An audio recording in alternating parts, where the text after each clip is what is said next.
School விட்டு பிள்ளைங்க வந்ததுமே நம்ம பண்ண வேண்டிய விஷயம் என்னன்னா பிள்ளைங்களை குளிப்பாட்டுறது தான். நான் குளிப்பாட்டுறது இல்ல ஃபேஸ் வாஷ் மட்டும் பண்ணி விடுவேன்னா இந்த வீடியோ பதிவு உங்களுக்கு தான். ஸ்கூல் விட்டு வரும்போது பிள்ளைங்க நம்ம என்ன பண்ணுவோம்னா, பிள்ளைங்க வந்ததுமே வந்து யூனிஃபார்ம் மாத்தாமலே வந்து ஏதாவது தீனி இருந்துச்சுன்னா எடுத்து சாப்பிடுவோம். ஏன்னா பசி இருக்கும் அவங்களுக்கு. வந்ததுமே தீனி ஏதாவது இருந்தா எடுத்து சாப்பிடுவாங்க. தயவு செஞ்சு அதை பண்ணாதீங்க. வந்ததுமே பேரண்ட்ஸ் வந்து கொஞ்சம் சிரமப்படாம பிள்ளைங்களை குளிப்பாட்டி விட்டுருங்க. கொஞ்சம் வந்து வார்ம் வாட்டர்ல, அதாவது கொஞ்சம் லைட் சூடா இருக்க மாதிரி தண்ணி வந்து பாத்தீங்கன்னா இது பண்ணி குளிப்பாட்டி விட்டுருங்க. மழை காலத்துல நல்லா சூடாவே ஊத்தி விடுங்க.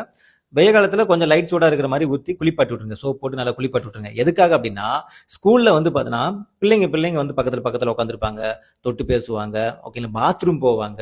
ஸோ ஸ்கின் அலர்ஜி நிறைய வரதுக்கு சான்ஸ் இருக்கு. ஒவ்வாமை ஏற்படுறதுக்கு வாய்ப்பு இருக்கு.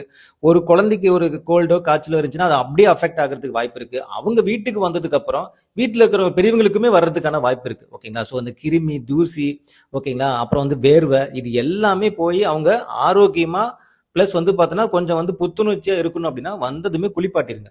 மெயின் அதுதான். ஓகேங்களா. ஏன்னா ஸ்கின் அலர்ஜி வந்துடும். மெயினா வந்து ஸ்கின் அலர்ஜி வந்துடும். ஒவ்வாமை ஏற்படும். ஓகேங்களா. இது நிறைய வந்து நம்ம பண்ணாமலே விட்டுறோம். நம்ம வந்து யோசிப்போம், எப்படி பிள்ளைக்கு கோல்டு வந்துச்சு, எப்படி பிள்ளைக்கு ஸ்கின் அலர்ஜி வந்துச்சு. பார்த்தோன்னா ஸ்கூல்ல என்ன நடக்குதுன்னு நமக்கு தெரியாது. இல்ல நம்ம கண் பார்வையில் இருக்கும்போது நமக்கு தெரியும் இது பண்ணாத அது பண்ணுன்ட்டு. ஸ்கூல்ல என்ன நடக்குதுன்னு தெரியாது. பிள்ளைங்க பாத்ரூம் போறாங்க, எப்படி சுத்தமா இருக்குமா, ஒரு குழந்தை போயிட்டு இன்னொரு குழந்தை போகும்போது அது எப்படி அஃபெக்ட் ஆகும் அதெல்லாம் நமக்கு தெரியாது. வந்ததுமே அந்த அன்னைக்கு உண்டானது அந்த அன்னைக்கு நம்ம குளிச்சுட்டோம்னா அது ஃப்ரெஷ் ஆயிடுவாங்க. எல்லாமே வந்து பார்த்தோன்னா கிருமி தூசி ஏதாவது இருந்துச்சுன்னா கூட ஈஸியா வந்து இதாயிடும். அது அப்படியே விட்டோம் அப்படின்னா, நீங்க ஃபேஸ் வாஷ் மட்டும் பண்ணும்போது மூஞ்சிக்கு மட்டும் பண்ணி பிரோஜனம் கிடையாது. மூஞ்சிக்கு பண்ணும்போது ரெஃப்ரெஷ்ஷா இருக்கும் அவ்வளவுமே தவிர, நாம உடல்ல இருக்கக்கூடிய அந்த கிருமி, அந்த வியர்வை இதெல்லாம் போகணும்னா குளிப்பாட்டி விட்டுறணும். தயவு செஞ்சு இந்த வீடியோ பதிவு ஷேர் பண்ணி வச்சுங்க. நிறைய பேருக்கு ஷேர் பண்ணுங்க. உங்க தெரிஞ்சவங்க யாராவது குழந்தைங்க வந்து ஸ்கூலுக்கு போறாங்க அப்படின்னா கண்டிப்பா இந்த வீடியோ பதிவு ஷேர் பண்ணுங்க.